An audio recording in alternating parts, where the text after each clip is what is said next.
예, 반갑습니다. 저는 이종찬이고요. 오늘 포럼 포스트 코로나 호모 부스터가 온다. 3월 말에 한국에서 나왔는데요. 최근에 출간한 책을 가지고 발표를 하겠습니다.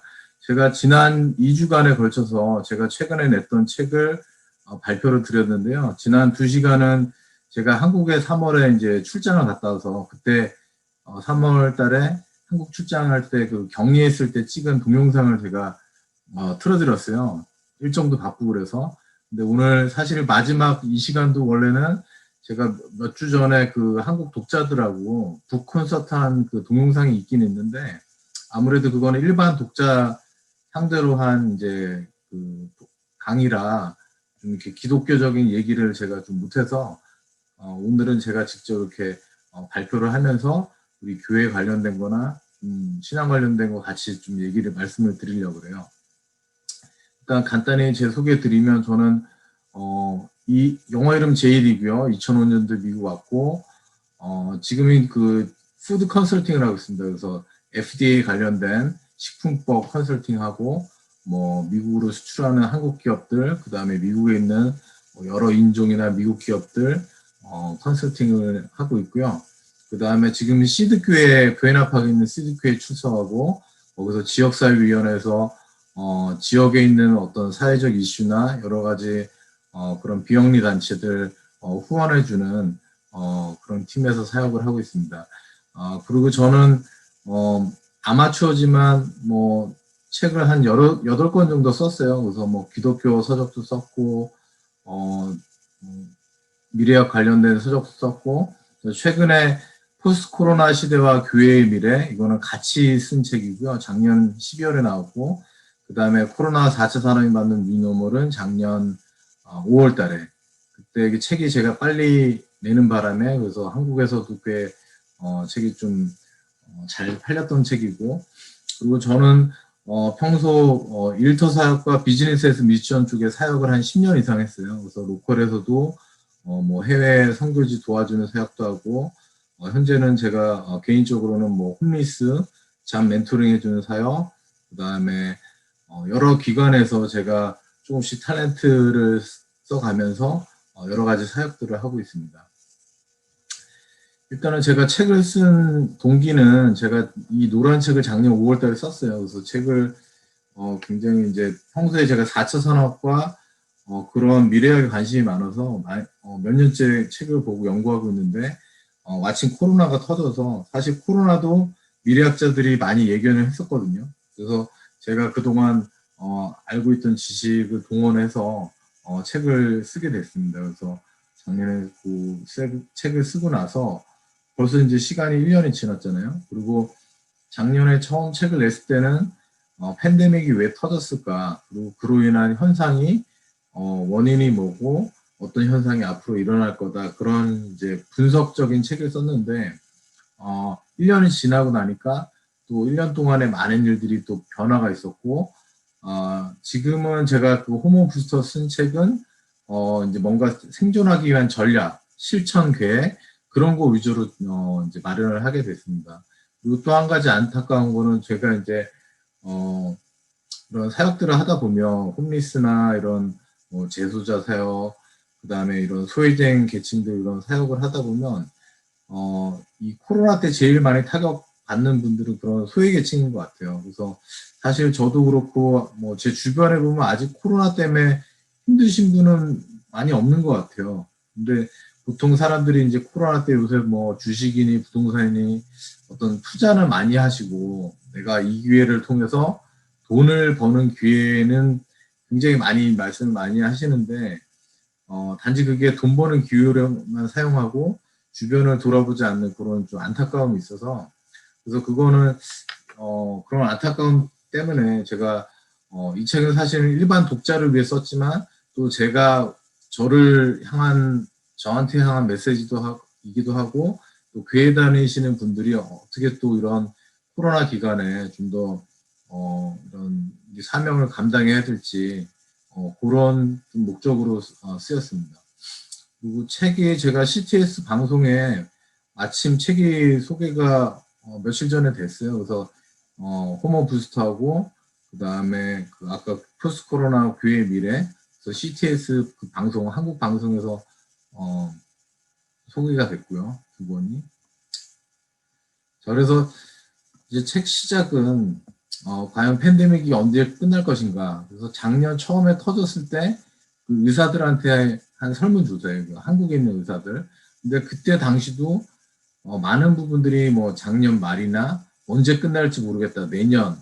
그러니까 상당수가 이게 금방 끝나지 않을 거라고 예상은 하셨어요. 그리고 지금도 우리가 백신도 많고 그랬지만 이게 또 계속 변이도 생기고 인도 같은 경우 지금 엄청나게 지금 확진자와 사망자가 지금 나고 있잖아요. 그래서 사실 미국도 지금 이제 백신을 많이 맞고 있지만 이게 돌파 감염이 돼서 백신 맞은 사람들이 백신 2차까지 맞고 2주 지나면 원래 명령력이 다 생겨야 되는데 통계 오늘 신문 보니까 5,800명이 감염 돌파가 됐다 그러더라고요. 그래서 백신이 과연 얼마큼 효과가 있을지 미질 수도 있고 또 변이도 발생하고 그래서 우리가 과연 팬데믹이 언제 끝날 것인가 이게 예측이 안 되는 거죠. 그래서 그런 상황 동안 우리가 이거를 끝난다는 전제하에 우리가 어떤 삶을 계획을 짜는 게 아니라 일단은 이게 계속된다고 생각하고 계획을 짜야 될 것 같아요. 그래서 많은 뭐 교회나 이런 개인들이 빨리 코로나 끝나면 뭐가 다시 일상으로 돌아가겠지 그렇게 순진하게 생각하시는 분들이 많은데 제가 볼 때는 그렇지 않은 것 같아요. 그게 이제 전체적인 지금 분위기고 그다음에 이거는 이제 제가 책을 쓰면서 1년 동안 제가 한번 제 자신을 돌아봤어요. 그래서 여러 측면에서 내가 1년 동안 어떻게 살아왔는지 책에 쓴 내용인데 그래서 저는 이제 식품 컨설팅을 하는데 다행히 식품 쪽은 이 사람들이 집에 있으면서 많이 먹기 때문에 제 클라이언트들이 뭐 식품 수입회사, 뭐 식품 공장들 매출이 다들 늘었어요. 그렇다 보니까 저도 제 사업도 많이 비즈니스가 이렇게 늘어나게 되고 여러 가지 긍정적인 측면이 있는데 단지 아쉬운 거는 제가 이제 가끔 한국에 출장을 2번 가는데 이번에 3월에 가보니까 격리가 너무 이게 힘들더라고요. 출장을 자주 못 가는 거 그리고 식품 전시회에 제가 뭐 부스까지 참여하게 돼 있는데 그게 취소된 거 그럼에도 불구하고 A 플러스인 것 같아요. 전체적인 매출이나 그리고 제가 전에부터 컨설팅을 디지털 트랜스포머에 해서 소프트웨어도 개발하고 공장에서 그 소프트웨어 쓸 수 있게 그런 것도 지금 이제 하고 있고요. 그다음에 제가 책을 많이 최근에 많이 썼는데 코로나 기간 동안 제가 책을 3권을 썼어요. 그래서 그런 거 시간 잘 활용했고 그다음에 제가 이제 뭐 여러 분야 글을 쓰는데 뭐 소질은 없지만 여기 뭐 미주에도 뭐 신춘문예 같은 게 있잖아요. 한국일보, 중앙일보 소설도 쓰고 시도 쓰고 이렇게 했고 지금은 이제 시나리오 같은 거 시놉시스 지금 이제 구성하고 있고 개인 출판도 지금 하고 있고 그래서 A 플러스 그다음에 뭐 시간 활용 우리가 안 만나다 보니까 미팅 시간에 이렇게 왔다 갔다 하는 교통 시간도 감소하고 저는 코로나 오기 전부터 컨설팅 비즈니스 지금 한 5년 됐는데 집에서 근무를 했어요. 제 직원도 있지만 직원도 재택시키고 그래서 굉장히 그 시간을 생산적으로 활용을 해요. 그래서 일하는 시간 외에 제 자기개발 그다음에 글 쓰고 여러 가지 사역할 수 있는 시간들 그래서 이런 거 A 플러스 그다음에 사회 봉사활동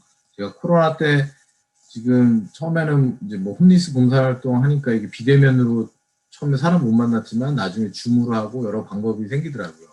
그래서 A 마이너스 그다음에 가족들 우리 가족 와이프하고 제가 아들 2명 있는데 가족들하고는 너무 좋죠. 근데 이제 그 친척들 부모님들 못 만나서 그건 좀 아쉽고 그다음에 뭐 환경적인 거 쓰레기 엄청 증가하죠. 시켜 먹으니까 그래서 그런 거는 이제 쉬고 자기 개발 여행 제가 못해서 쉬고 친구 관계 뭐 삐로 준 게 보고 싶은 사람들을 자주 못 봐서 부정적이지만 반면에 의무적으로 만났던 인간관계는 또 안 해도 되는 것 같아서 또 좋고 대신 이제 온라인으로 이런 뭐 지금처럼 포럼이나 저도 소그룹 모임을 많이 하거든요. 또 한국의 독자들하고 출판하면 뭐 북콘서트도 하고 여러 가지 또 사역도 제가 또 온라인에서 강의도 하고 그런 거는 또 좋은 것 같아요. 그래서 여러분도 한번 이제 이런 항목을 한번 나열을 해보고 평가를 한번 하시고 또 남은 팬데믹 앞으로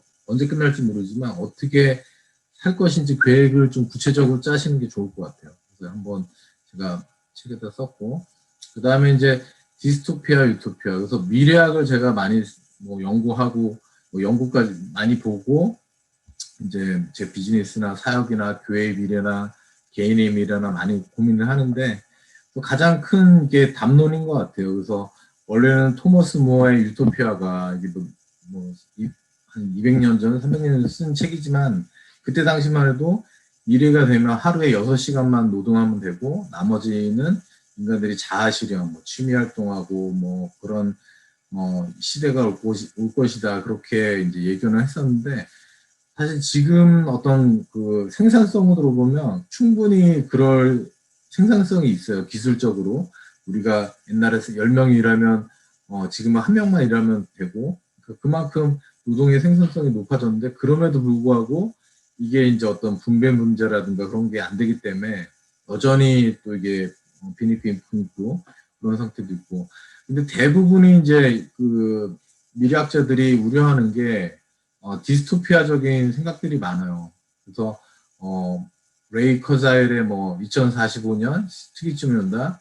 뭐 영어로 싱글러리티라고 그러는데 가장 미래학에서 많이 인용되는 책이고 용어인데 그래서 이때 되면 뭔가 슈퍼 인공지능이 인간을 지배할 충분히 이렇게 모든 면에서 뛰어넘는 그 시점을 2045년으로 보고 있어요. 그래서 지금 인공지능이 지배할 수 있는 가능성이 있고 그 알고리즘이 사람을 보호하게 하는 알고리즘을 이게 오류가 나서 인간이 지배당할 수 있는 그런 또 그 우려도 있고 그래서 그런 게 지금 이제 굉장히 큰 이슈고 그다음에 뭐 로버트나 인공지능 때문에 일자리가 감소하는 거 물론 이제 새로 생기는 것도 있지만 감소하는 게 더 많다고 이렇게 예측을 하고 있어요. 그리고 이제 환경적인 문제, 기후 온난화가 앞으로 이것도 비슷한 시점 2045년이나 2050년도에 만약에 지금 우리가 소비하고 지금 환경 파괴하는 속도가 멈추지 않으면 이 정도 속도면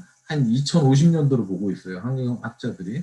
그래서 뭐 기술적인 진보든 환경적인 문제든 2050년이 굉장히 큰 의미를 가진 숫자일 수 있고 어떻게 보면 진짜 성경에 말하는 그런 종말론적 그게 뭐 딴 게 아니고 인간의 우리 죄성으로 해서 우리가 그 무덤을 지금 파고 있는지도 몰라요. 그래서 저는 책을 쓰면서 작년에 이게 그냥 단순히 코로나가 우연치 않게 뭐 어디 동물한테 감염된 것보다 인간에게 던진 큰 질문이라고 생각해요. 근데 이제 보통 그거를 모르고 지나가죠.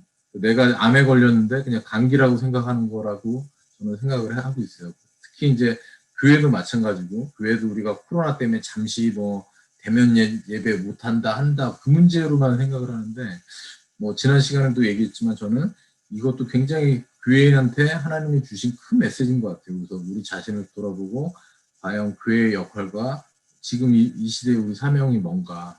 그래서 제가 이제 요새 많이 꽂힌 단어가 메타인지인데 딴 게 아니고 우리가 모르는 것을 모르는 영역을 알고 있는 게 중요한 거죠. 그래서 우리가 인지하지 못하는 게 무엇인가.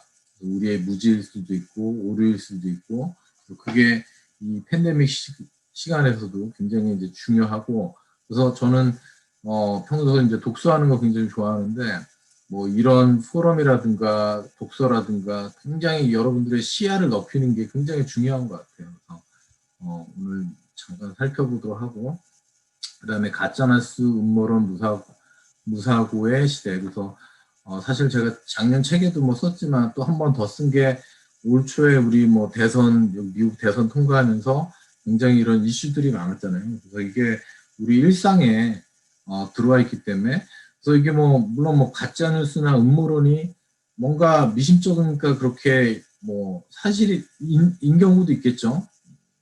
극히 드물겠지만 근데 이게 너무 지금 사회 전체나 개인의 어떤 사고 자체를 이게 지배를 하기 때문에 굉장히 이게 무서운 것 같아요. 그래서 제가 이번에 책에도 많은 부분을 할애해서 그 분야와 관련된 서적과 유명한 그 학자들의 그런 사회학적 그런 것 의견들이나 그런 걸 넣어놨는데 그래서 보면 뭐 확증 편향, 이제 필터 버블, 반향식 효과. 여러분들이 유튜브 하나 뭐 클릭하면 계속 그쪽으로만 뜨죠. 그래서 사람들이 이게 의지적으로 일부러 자기가 어떤 분야를 폭넓게 공부하지 않고 폭넓게 독서하지 않고 그러면 만약에 뭐 유튜브만 본다 그러면 이게 사람이 굉장히 금방 편입해지고 거기에 순식간에 빠지는 것 같더라고요. 그래서 그게 제 뭐 짧게는 우리 가족일 수도 있고 친구일 수도 있고 우리 교회 이게 굉장히 이게 심해진 것 같아요. 그래서 그런 거. 딥페이크는 요새 인공지능 때문에 완전히 이게 합성하는 수준이죠. 그래서 그런 이슈가 많았는데 그래서 앞으로는 이런 사고를 하는 거, 생각하는 법을 생각하는 게 굉장히 중요한 것 같아요. 그래서 그게 제가 이제 최근에 많이 이제 이제 고민했던 부분이고 그 철학자 한나 아렌트가 그 전에 유태인 몇백만 명 죽인 그 아이만을 잡고 나서 보니까 굉장히 그냥 평범한 옆집 아저씨 같은 사람이었다는 거죠. 그래서 우리도 과연 이게 무사고로 무지로 하다가 그냥 뭐 위에서 사람들이 하니까 뭐 위에서 누가 시키니까 그대로 그런 악을 되풀이할 수 있다는 거죠. 그래서 저는 이게 선과 악이 이분법이 아니라고 생각해요. 그래서 우리 자신도 무지하고 또 악인이 될 수 있고 그 백지장 차이인데 그거를 우리가 의지적으로 좀 더 하나님께서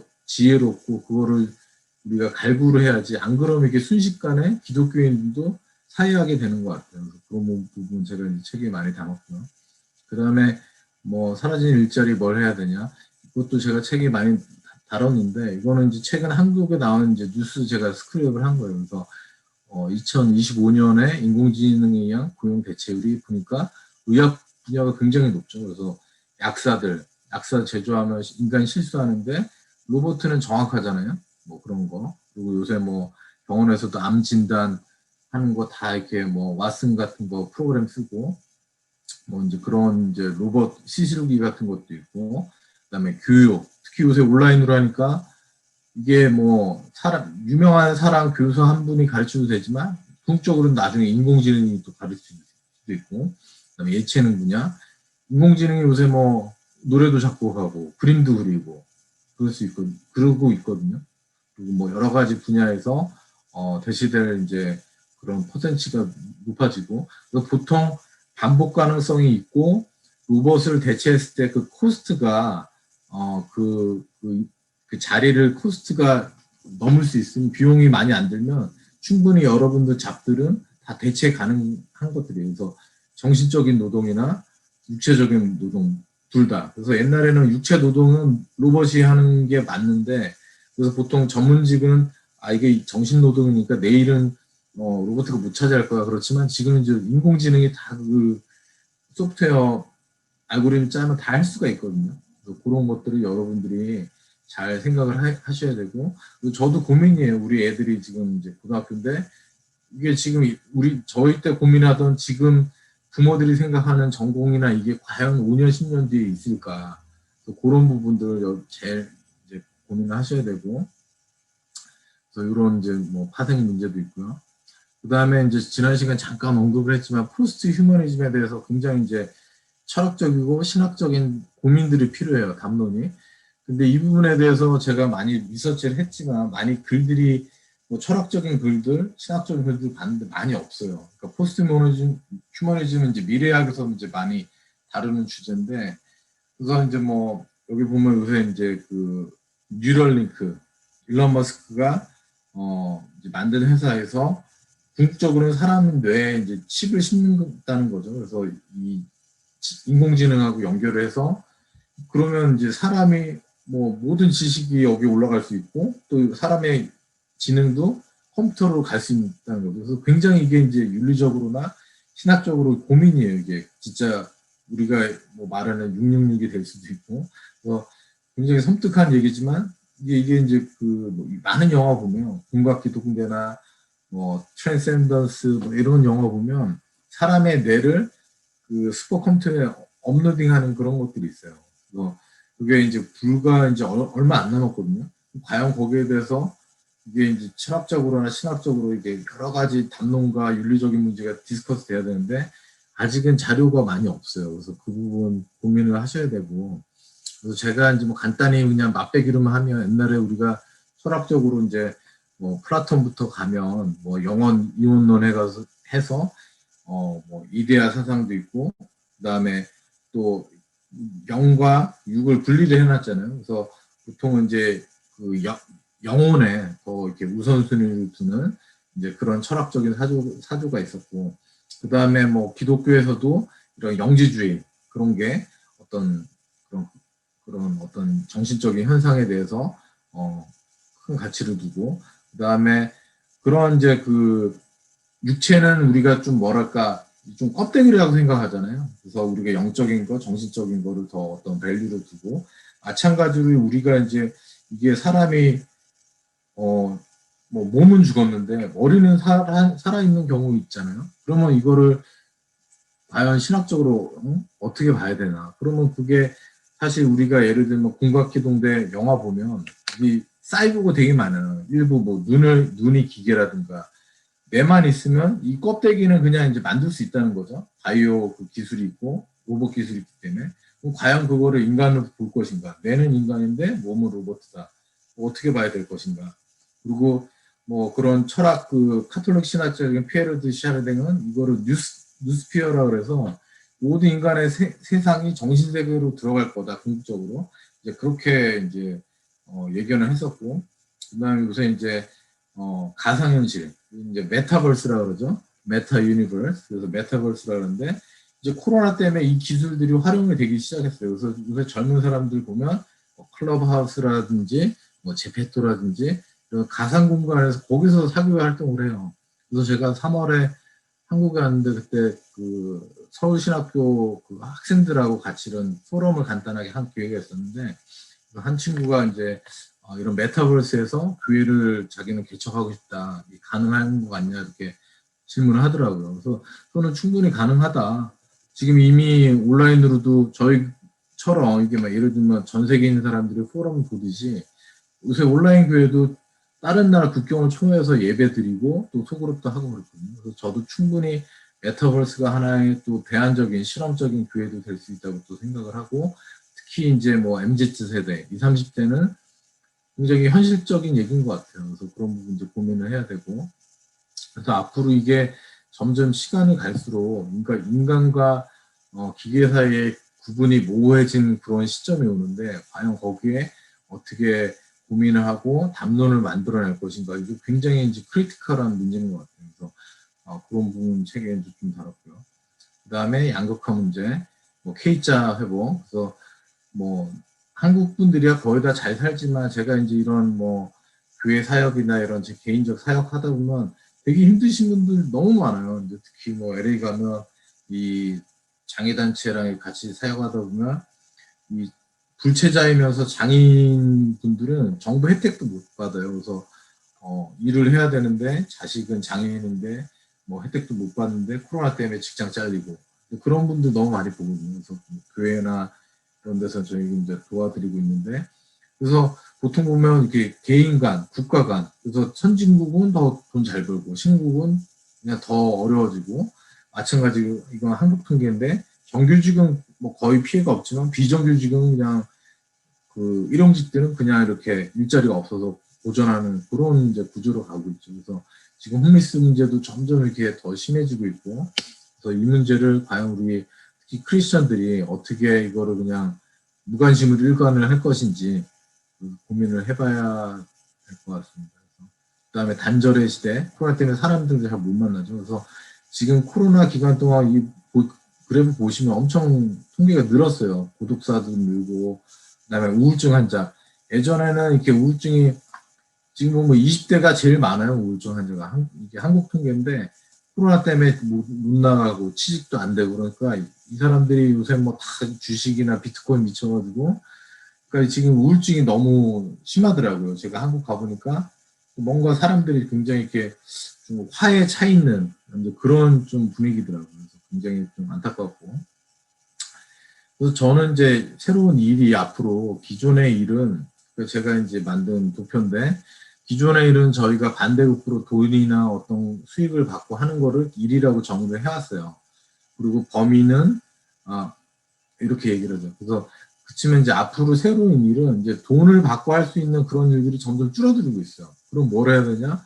사회적 의미와 개인적 의미, 만족, 보람, 자아실현 그런 거를 할 수 있는 반대급부가 돈이 아니어도 그런 게 이제 일이 돼야 되고, 그 다음에 범위는 기존은 이렇게 틀에 짜여진 일만을 우리가 수동적으로 하는 거죠. 그렇지만 앞으로의 일은 가치를 만들어낼 수 있는 모든 것, 그다음에 주체성은 수동적이고 자기주도적, 그다음에 창의성도 기존의 일은 제한적이고 새로운 자기가 하는 일은 창의적이다. 그다음에 수명은 기업이 원하는 시기까지만, 한국은 정년까지만, 그렇지만 새로운 일은 부스터형 일은 자기가 원할 때까지 무한정. 그다음에 탤런트는 기업이 원하는 역량만 쓰는 거고, 새로운 일은 자기가 좋아하고 잘하는 부분을 사용하고, 그다음에 삶의 통제력이 있어서도 내 삶이 타인에 의해 지배되지만 내가 내 삶을 지배할 수 있는. 그래서 앞으로의 일은 이렇게 되어야 되고 되지 않을까 저는 예측을 하고요. 그래서 이제 왜 이제 부스터형 인간이 필요한가? 제가 왜 호모 부스터라는 얘기를 줬나 하면, 이제 앞으로는 이제 그런 노동하는 인간의 본질로 받았었는데, 앞으로는 그 전에 뭐 유해하는 인간, 여러 가지 인간형이 있지만 저는 부스터형 인간. 그래서 영어의 부스트라는 단어를 그냥 사람으로 만든 거죠. 원래 라틴어로 쓰려고 그러다가 복잡해서 그냥 부스터형이 이제 앞으로 돼야 된다.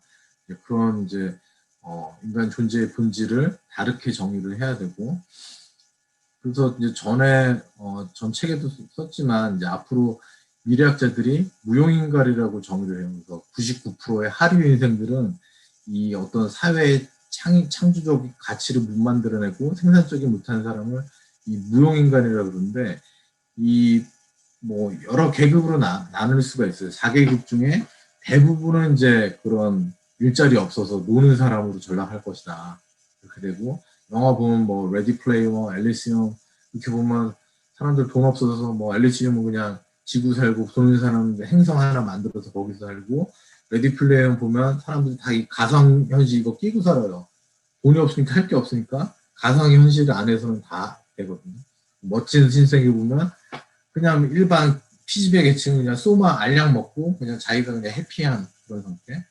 그러니까 이제 앞으로 미래를 그렇게 많이 본다는 거죠. 그럼 이런 부수형이 나와야지 내가 일단 창의적인 어떤 활동을 하면서 남을 돕고 사회에 필요한 이제 존재가 되는 거죠. 그래서 인간이 할 수 있는 일은 창작, 예술, 봉사, 사회적 의미를 추구하는 일들이 이제 될 것이다. 그 다음에 새로운 라이프 스타일. 그래서 이게 이제 기독교인들 보면 세상 사람들하고 전혀 구분이 안 돼요. 뭐 더하면 더할지, 그렇죠? 그래서 저는 이게 하나의 라이프 스타일로 우리 크리스천만의 어떤 색깔이 나와야 되는데 너무 자기 개성이 없고 그냥 물론 교회는 다니지만 자기 그냥 세상 사람들 추구하는 욕만 똑같이 추구하고 그렇게 하는 것 같아요. 그래서 뭐 제가 책에 쓴 거지만 라이프 스타일 나누면 보헤미안 보고 히피 힙스터 이게 뭐 이제 시대별 이제 라이프 스타일이기도 하지만 이제 앞으로 저는 이제 뭐 디지털 노마드, 제가 게으름의 경영이라는 책을 쓴 게 있는데, 이제 디지털 노마드의 어떤 그런 프리한 삶을, 그러니까 미니멀리스트면서 또 저는 이제 그렇게 살고 이제 있다고 생각하는데, 그래서 앞으로는 이런 좀 사회적 책임도 지고 간소하게 살면서 남을 도울 수 있는 부스터 인간으로 살아야 되지 않을까. 그래서 제가 책에도 일반 책이지만 성경 구절을 많이 넣었어요. 그래서 그 중에 무엇을 먹을까, 무엇을 마실까. 그래서 예수님이 오신 큰 메시지가 이건 것 같아요. 다들 먹고 사는 것만 신경 쓰고, 코로나 때 이거 부동산 해서 비트코인 해서 돈 벌어야지. 그렇게 사는데 그게 아니고, 그거는 당연히 하나님 먹여 살리는 거고, 그 이후에 어떤 의미 있는 삶을 나가서 큰 그림을 보라는 예수님의 메시지인데, 너무 우리가 추구하는 삶이 똑같은 것 같아요. 그런 인간형이 돼야 되고, 그래서 저는 3단계로 일단 내가 잘 돼야죠. 그래서 이거는 뭐 이런 책이 아니고 제가 어떤 삶을 통해서 터득한, 그래서 제 개인 얘기도 많이 넣었어요. 그래서 제가 이민 생활하면서 고생했지만 지금 어떻게 제가 이제 경제적으로 좀 안정이 되고, 또 이런 노하우를 어떻게 남한테도 줬고, 그다음 마지막으로 이제 환경적인 부분, 그래서 그런 부분을 책을 썼습니다. 그래서 나를 부스트하는 단계는 제가 6단계로 나눴어요. 일단 제일 중요한 건 삶의 의미, 목적 찾는 거. 그다음 두 번째가 나의 강점, 탤런트 찾는 거. 세 번째가 플래닝 하는 거. 네 번째가 실행하는 거. 다섯 번째가 피버팅. 피버팅이 이제 농구할 때 보면 한 다리 딱 하고 다른 다리로 여기 여러 가지 확장하는 걸 피버팅이라고 하는데 이게 이제 경영학 용어기도 해요. 피버팅하기. 그다음에 여섯 번째는 그 끝나는 게 아니라 이제 주변 사람을 부딪하는 거. 그래서 여기 내용들은 그러니까 전반 부분은 사회학적, 철학적인 내용이 많았다면 이제 여기서부터는 좀 약간 이제 경영학적인 제가 이제 그런 내용들을 넣습니다. 그래서 여러분들이 쓸 수 있게 넣고요. 그래서 나를 제일 중요한 게 삶의 목적 찾는 거. 그래서 그림 보면 이게 이제 꽃들에게 희망이라는 책인데 거기에 나오는 사파예요. 그래서 애벌레들이 나비애벌레들이 뭣도 모르고 이제 서로 밟고 올라가는데 꼭대기 가보니까 궁금해서 밑에 있는 애도 궁금해서 올라가는데 위에 가보니까 아무것도 없더라는 얘기죠. 그래서 그냥 떨어지고. 그래서 보통 우리가 사는 세상 사람들이 다 이렇게 살잖아요. 기독교인들도 많이 이렇게 살고 중요한 건 이제 목적이라는 거죠. 그래서 자기의 의미를 찾는 거, 우리 크리스천이니까 콜링을 찾는 거. 왜 내가 여기 하나님께서 부르셨나? 지금 여기 이 시간에 또 그런 질문을 해야 되고 왜라는 질문을 계속 해야 된다는 거죠. 또 교회도 마찬가지고 우리가 신앙생활해도 대부분은 그런 왜라는 질문을 안 하고 그냥 주입식 교육하고 수동적으로 목사님이 시키면 그냥 하고 그거에 이제 익숙해다 보니까 굉장히 팬데믹 때 더 힘든 것 같아요. 그래서 이런 거 그다음에 사는 대로 생각하기, 생각하는 대로 살기. 보통 후자죠. 천자죠, 천자. 사는 대로 생각하는 거. 근데 이게 우리가 크리스천으로서 어떤 가치를 가지고 생각하는 대로 살아야 되는 게 우리의 사명이라고 생각을 해요. 그래서 이 책이 뭐 기독교 서기적은 아니지만 그런 내용을 이제 담았고요. 그 다음에 이건 제가 사람들을 크게 네 유형을 나눴어요. 그래서 종교가 있냐 없냐로 나눴고, 그 다음에 종교가 있지만 뭐를 목적으로 하는지, 그래서 그냥 이거는 재미로 이렇게 했는데 궁극적으로는 우리가 신앙을 가지고 부스터형 인간이 되자 이제 그런 메시지를 썼습니다. 그래서 이 책을 뭐 불교 신자가 있건 무슬림이 있건 똑같은 방향으로 나가야 된다는 거죠. 그래서 그런 내용을 썼고요. 그다음에 이거는 이제 인생의 아이러니. 우리가 인생을 3단계로 나누면 젊을 때는 돈이 없죠. 의기 넘치고 시간 많은데 작년 때는 또 시간이 없어요. 돈 에너지 있고 노년 때는 에너지가 없죠. 다 있는데 뭐 돈도 없을 수도 있겠지만 보통 이런 패런이에요. 그래서 결국 어느 시점이건 펄펙한 타이밍이 없어요. 그래서 뭐 여러 영화나 드라마 보면 요새 드라마 제가 나빌레라는 드라마 보는 나빌레라가 그 어떤 은퇴한 노인이 발레를 다시 입문해서 하는 건데 자기가 은퇴하고 나서 내가 나를 위해서 산 적이 없었다. 그러면서 이제 그런 이제 발레를 하는데 그래서 항상 이제 우리 딜레마가 아이러니가 이거예요. 그렇지만 저는 제가 비즈니스 한 지 5년인데 이거를 다는 완벽하게 가질 수 없지만 그렇게 세 군데 다 분배해서 할 수 있도록 그렇게 좀 노력을 하고 그렇게 실천을 했던 것 같아요. 그래서 어떤 비즈니스적으로도 또 성공도 해야 되고 그렇지만 그게 다가 아니고 또 남은 시간과 돈을 에너지를 활용해서 제 뭐 교회 사역이나 사회 봉사활동하고 제 자기 개발하고 그 다음에 뭐 책도 쓰고 뭐 여러 가지 그래서 해보니까 되더라고요. 그래서 이게 사람들이 이분법적으로 지금 이래서 한대 저래서 한대가 아니고 지금 바로 할 수 있다. 그걸 제가 책에 썼고요. 그다음에 나의 강점. 이게 이제 뭐 이제 실천서적이고 제가 이제 뭐 많이 노하우도 써놓고 했지만 중요한 거는 하나님께서 사람마다 만들어 놓으신 탤런트가 꼭 있는 것 같아요. 적어도 한두 개. 저도 학력고사 세더라 이미 나서 특히 먹고 사는 거 뭐 때문에 제가 뭐 좋아하는지도 잘 모르고 살았어요. 근데 불과 제가 좋아하고 잘하는 탤런트를 찾은 건 한 몇 년 안 되는 것 같아요. 그래서 사람마다 다 틀리지만 그게 다 찾는 시기도 틀리고 그래서 저는 많은 것을 젊은 친구들한테 많은 것을 해보고 공부도 다양하게 해보고 하라 그래요. 또 실패하더라도 그게 다 자기한테 레슨이 된다. 그래서 거기에 이제 뭐 써놨던 내용이고 탤런트, 공감할 수 이제 앞으로 필요한 게 공감력, 그다음에 디지털 기술 반드시 필요하고요. 그다음에 통섭할 수 있는 능력. 저는 이제 뭐 예를 들면 저는 공대 나왔어요 학원과 그렇지만 이제 경영 경영학을 또 이제 석박사 공부했고, 그다음에 지금 책도 사역하면서 뭐 일터 사역 오래 하고 청년들을 가르치고 하느라고 뭐 신학도 뭐 독학하고 뭐 인문학 보고 이 짬뽕으로 되게 많이 공부를 했어요. 뭐 여러 가지 분야 하다 보니까 이제 여러 가지 이제 볼 수 있는 시각도 열리고, 그리고 저는 이제 평소 독서를 좋아해서 요새 더 좋은 게 이 핸드폰으로 앱으로 봐요. 그러니까 제가 평균 내보니까 1년에 보통 한 200권에서 한 300권 정도 책을 읽더라고요. 그리고 바로 책도 옛날에는 종이에 어디 메모해 놓고 했는데 글 쓸 때 그러면 되게 불편하거든요. 아예 여기다가 좋은 문구들 저장을 해 놓고 1년에 한 번씩 모아 놓고 다운로드 받으면 제가 쓰고 싶은 책에 들어갈 그런 주요한 인용구들이나 그게 있기 때문에 너무 편해요. 그래서 요새 책 쓰고 글 쓰기가 너무 더 쉬워졌고, 그리고 이제 뭐 창의성 굉장히 중요하죠. 그래서 그런 거 굉장히 이제 필요한 거 제가 책에 내용을 담았고요. 그다음에 통찰력.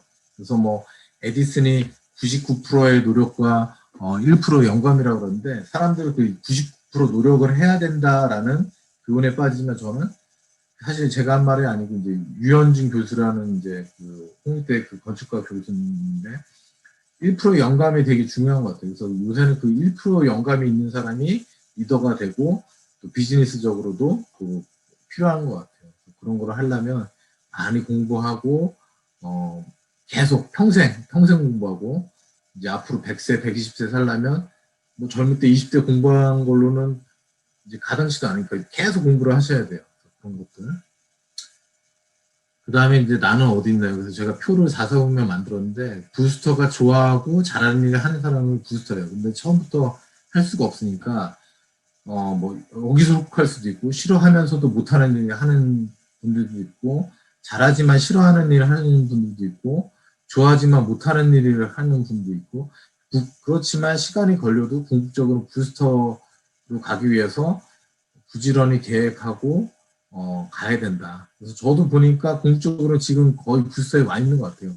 제가 뭐 하는지, 뭐 좋아하는지 모르고 했지만 그동안 계속 공부하고 실천했던 부분들이 시간을 걸렸지만 여기에 온 것 같아요. 그래서 그런 것 책에 썼고, 그 다음에 4차 산업에 필요한 5C, 보통 4C라고 하는데 제가 하나 더 추가를 했던 것 같아요. 컴패션, 창의성, critical thinking, compassion, collaboration, communication. 굉장히 이제 4차 산업 시대에 필요한 5가지 요소이고, 그 다음에 이제 창의성도 여러 가지 또 훈련 방법이 있어요. 책에 이제 그런 예들 제가 몇 가지 이제 경영에 쓰는 창의성 훈련들 그런 거 몇 가지 넣었어요. 그래서 시스템 띵킹, 그다음에 이거는 뭐 스캠퍼라 그래요. 나중에 뭐 여러분 책 사보시면 아니면 인터넷 보시면 이런 거 이제 나와요. 그래서 어떻게 뭐 예를 들면 이건 기업에서 신제품 개발할 때 어떻게 여기 빈칸 채우면서 할지 그런 방법론적인 거 적어 놓고요.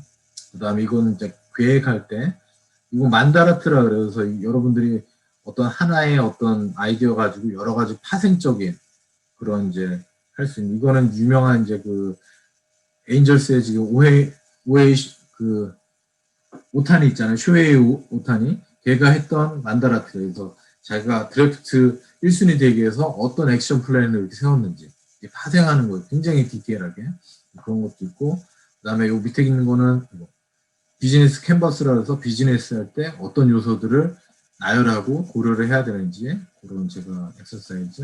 그다음에 왼쪽에 있는 거는 비즈니스 매핑. 그다음에 요거는 제가 그 제 컴퓨터 노트북에 스티키 노트예요. 그 제가 노트북을 켜면 뭐 제 비즈니스 프로젝트들, 그다음에 제가 뭐 롱텀, 숏텀 뭐 이렇게 해가지고 계획들을 짜는 거예요. 제 비전. 그래서 굉장히 아침에 눈 뜨면 이거를 대시보드처럼 봐요. 그래서 항상 제 어떤 큰 목적과 중단기 목적이 리마인드 되게. 그래서 항상 계획한 거는 반드시 이룰 수 있게 이렇게 제가 이제 예로는 해놨고요.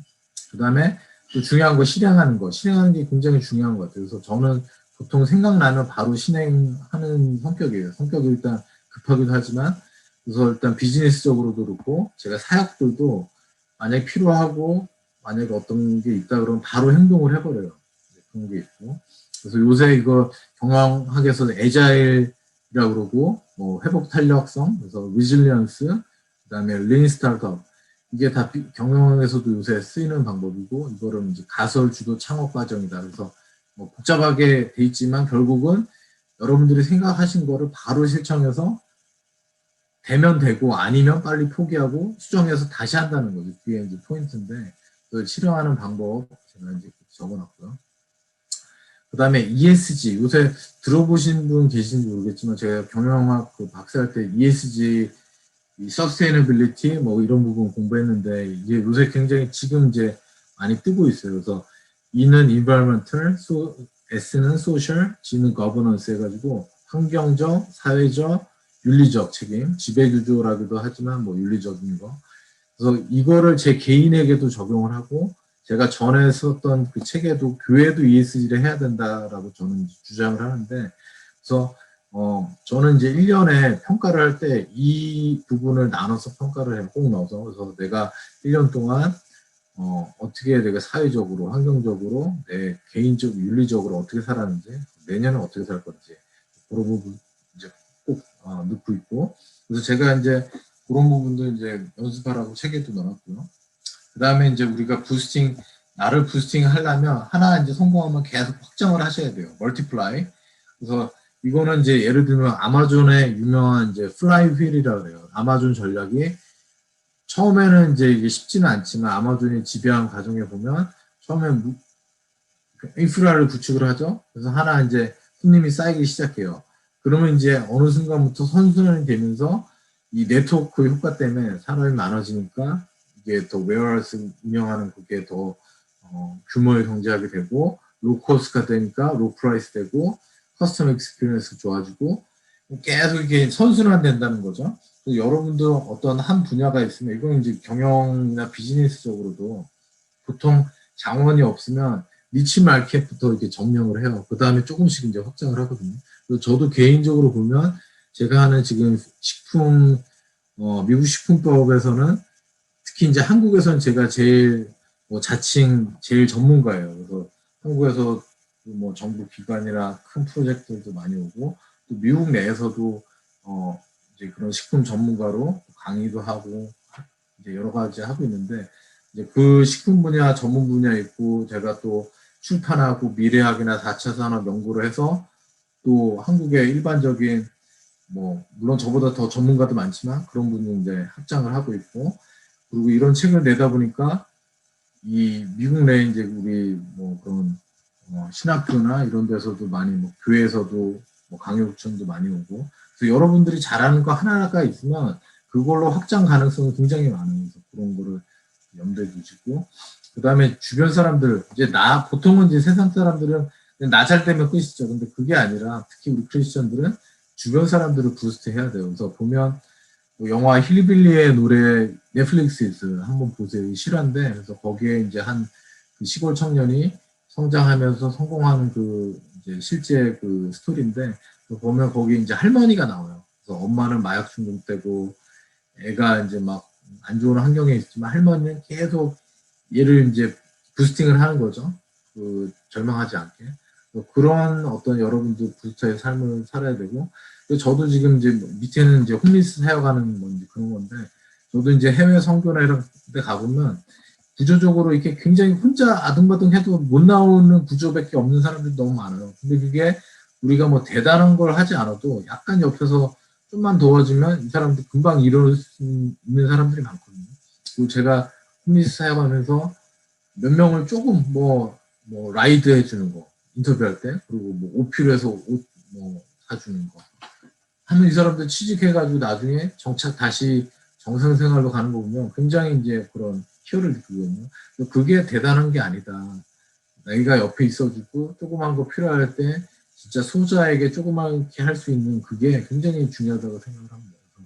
그래서 그런 부스트를 해야 되고 앞으로는 이제 그런 공동체 이제 뭐 트라이브 다 제목이고 드림 소사이어티 이것도 이제 철학자 그 랄프 얀센 철학자 이제 이런 건데 앞으로는 그런 우리가 이제 뭐 교회 공동체가 전에 보면 그냥 모여서 밥 먹고 교제하고 끝났는데 저는 그게 거기서 끝나는 것이 아니라 좀 더 방향을 바깥쪽으로도 신경을 써야 되지 않나 그렇게 생각을 하고요. 그래서 이렇게 6단계로 이제 부스트했고, 기업도 마찬가지로 ESG를 많이 하고 있습니다. 그래서 착한 기업이 더 오래 장기적으로 수익도 나고 더 지속 가능하다. 그래서 최근에 그런 ESG 관련 투자가 이제 많이 생겼고요. 그다음에 지구.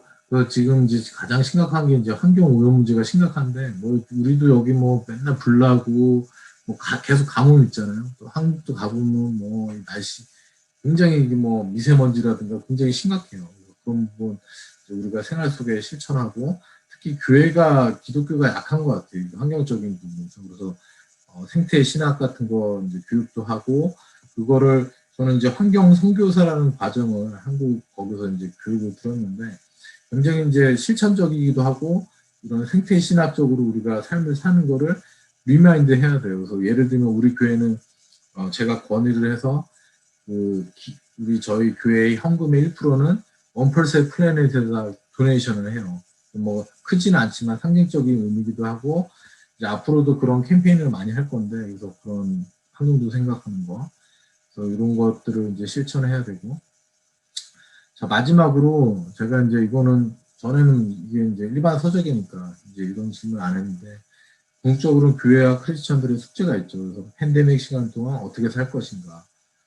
나만 그냥 잘 버티고 살면 끝인가. 이제 거기에서 더 확정해서 하나님이 주신 사명과 하나님 나라 확장을 위한 선교적 삶을 살아야 되지 않나 고민이 계속 돼야 되고, 특히 이제 요새 뭐 그런데 보면 주식 투자, 비트코인 이게 투자입니까 투기입니까 뭐 목사님한테 질문 던지고 그러는데, 굉장히 이게 뭐 유치한 질문이기도 하면서 우리 자신을 좀 돌아보는 계기가 되는 것 같아요. 그러니까 그거는 본인이 잘 알겠죠. 그 돈을 바라보는 관점이 본인이 잘 알 거예요. 내가 이 돈으로 뭐 할 건지, 진짜 그 선한 목적이 있는지, 그게 있다면 진짜 청지기 정신으로 어떤 자기가 만들어낸 부를 밖으로 이렇게 플로우 할 수 있게 그런 비전을 갖고 있는가 먼저 퀘스천을 해봐야 될 것 같아요. 그래서 요새 뭐 목사님들 그렇고 뭐 평신도 그렇고 많이 이렇게 하는데, 진짜 다시 한번 이렇게 돈이 굉장히 그 에너지 있는 뜨거운 거기 때문에 여러분들이 그런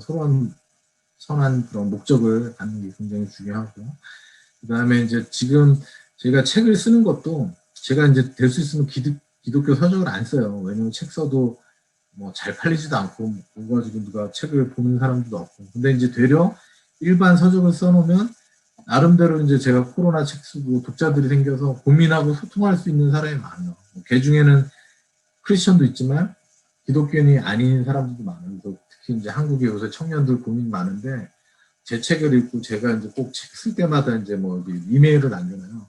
그러면 이제 이메일 통해서 뭐 청년들이나 이렇게 이메일 보내면, 저는 그게 하나의 선교의 수단이라고 생각해요. 그래서 그들의 언어로 그들의 고민을 들어주고, 그렇다고 이제 조심해야 될 건 이제 라떼싱, 라떼는 말이야 그렇게 하면 안 되고, 하여튼 그런 좀 기회로 좀 책을 썼던 것 같고, 여러분들 기회 되시면 한번 책을 보시고, 오늘 이후에도 오늘 뭐 간단하게 제가 이제 키워드만 했지만 앞으로 공부할 것도 많고 또 공부를 많이 하고, 그러니까 예전에는 교회의 역할이 좀 사회에 뭔가 비전도 제시하고 그랬는데, 요새는 뭐 그렇지가 못하잖아요.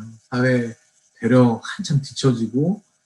그러니까 저는 이런 포럼에서 여기 뭐 목회자분들도 계시면 여기 계신 우리 일반 성도님들도 공부 많이 하시고 또 신학도 공부하시고 진짜 어디 나가더라도 변증할 수 있고 세상과 소통할 수 있는 그런 사람들 많아야 되고, 그다음 제일 중요한 거, 제가 책을 쓰면서 사실 뭐 경영학 서적이나 이런 보면 이론 서적은 많아요. 근데 이론 가지고 안 되잖아요. 그래서 결국 저도 제가 실천한 내용을 같이 담았어요. 저는 안 하면서 남들 보고 하라 그런 건 좀 말도 안 되고, 그래서 그런 부분도 저도 계속 고민하고 있고 또 앞으로도 실천하면서 또 시행착오도 많이 겪거든요. 그래서 이런 모임도 굉장히 중요한 것 같아요. 그래서 저는 뭐 나중에 저한테 뭐 이메일 주셔도 되고 뭐 연락 주시면 또 같이 여기 근처에 계신 분들은 뭐 같이 차 마시면서 교제해도 되고요. 또 연락을 주시고 또 뵀으면 좋겠습니다.